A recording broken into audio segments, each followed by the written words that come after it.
muziki huu. So ndio sababu mimi naamini katika muziki wangu wote gitaa haitakosa kusikizwa. Lazima upige gitaa. Lazima.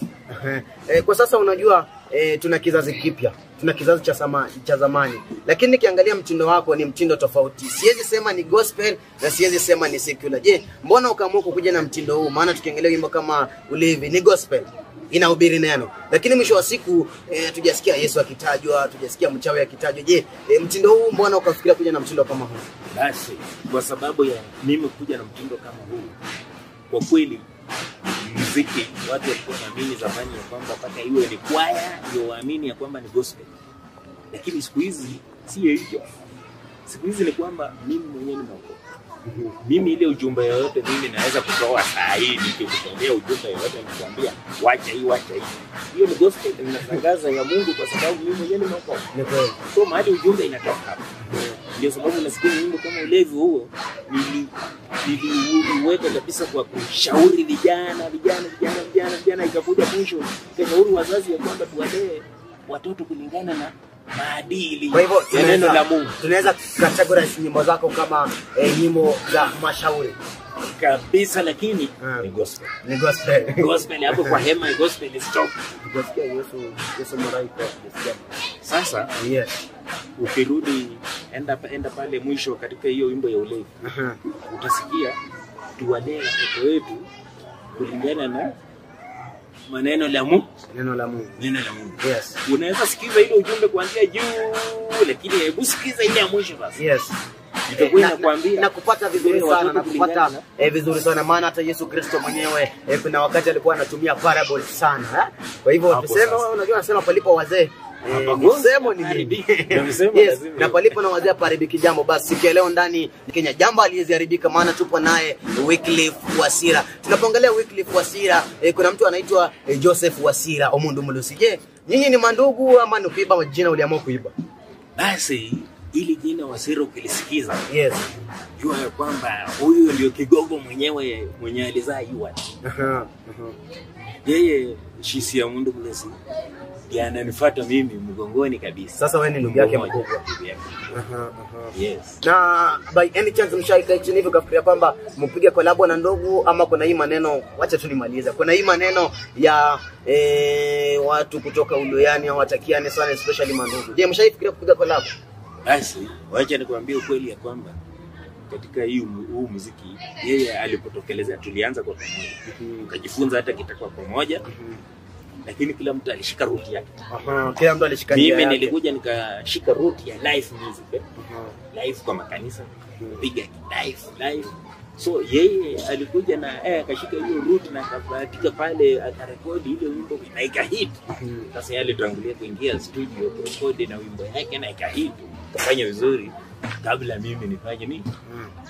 Mshaifikiria siku moja kama mandugu mmemaliza sasa mmekutana kwa familia mtu ukasema baba shuko kwa muziki? Mimi nakwambia sasa wewe ngoja ile vitu utakuja kusikia.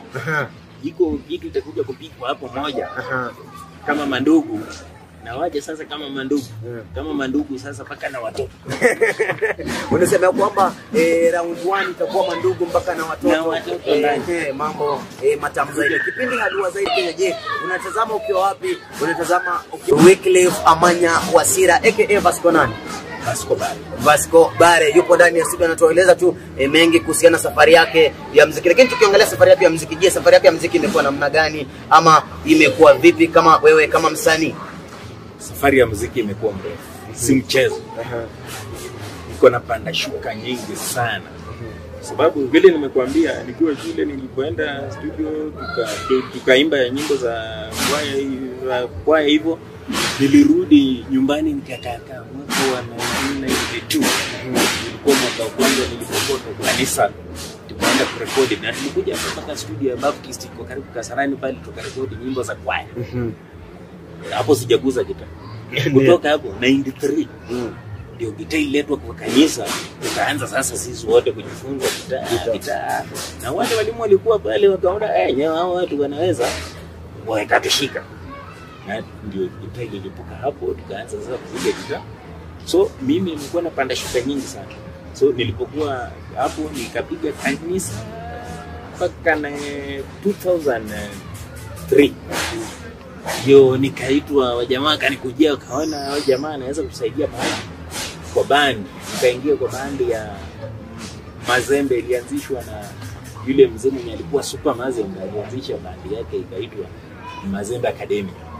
Mkongo inaitwa Loboko. Umepiga naye? Huyo sasa ndiye aliniingiza mara ya kwanza kabisa, nikaingia kwa band yake. Yakanilea hivyo mpaka sasa nikaanza kupiga hata solo kila kitu. Sasa ndio mpaka mahali nimefika hapa. Hivyo na vile vile nilikuwa katika hiyo mwaka nilijiunga na Prison Choir. Prison Choir nikawa mimi napiga gitaa. Haya kama speedy naimba. So tukaendelea hivyo mpaka mwaka wa 2015. Nikaanza kuajiriwa rasmi.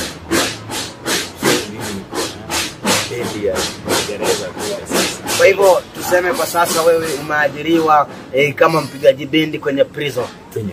Sasa unawatumbuiza wafungwa, maaskari ama nani unawatumbuiza pale kwenye Prison? Na sasa hapo kwenye Prison tunafanya kazi zote.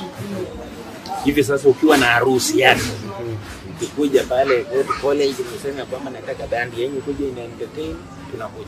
Ngoja kwanza. Sasa wale watu ambao wanakuja ku entertain ni kina maana inaitwa Prison. Inaitwa vipi hiyo band? Ni Prison Dance Band.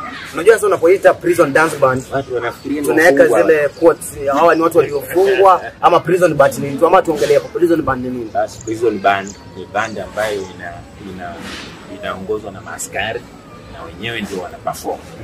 Maaskari wale askari.